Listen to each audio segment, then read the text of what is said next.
নজিহাদ কি হয়েছে ভাই? তেজ তোমারই কমে গেছে আজকে, শরীরে আর তেজ নেই। সবারই কমে যাবে নি এক মাসে।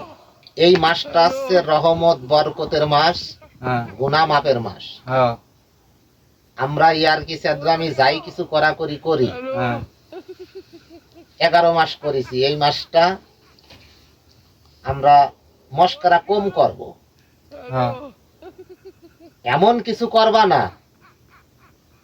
যে সীমা লঙ্ঘন যদি করো তাহলে কিন্তু আমি ছেড়ে দেবো না। তার কারণ সারাটা দিন রোজা রয়েছি, হ্যাঁ কাজ করে আইছি, হ্যাঁ মানে শরীরই মনে হচ্ছে যে আলাদা একটা তাল মাতাল অবস্থা। আর তোমরা যে সোনার মাথা আমার ধরাই দিছো, এটা কোন তরিকা ভাই? আজকে যে ওষুধটা পাইতে হ্যাঁ ডাইরেক্ট পুরো আমি ইনজেকশন দিতাম, আচ্ছা সেই ইনজেকশনটা তো দিতে পারলাম না। রোজা। হ্যাঁ, রোজার জন্য দিতে পারিনি। হ্যাঁ তাই বলি এইটুক ভাইবে না, হ্যাঁ অস্ত্র জমা দিয়ে দিছি, টেলিং জমা দেয় না। ট্রেনিং কিন্তু জমা দেইনি। হ্যাঁ তা সেইভাবে কাজ করে ছুরি মুড়ি নিয়ে আসো। ওকে। তুমিও দুর্বল, আমিও দুর্বল, সারাদিন রোজা থেকে কাজ কাম করে আইছি।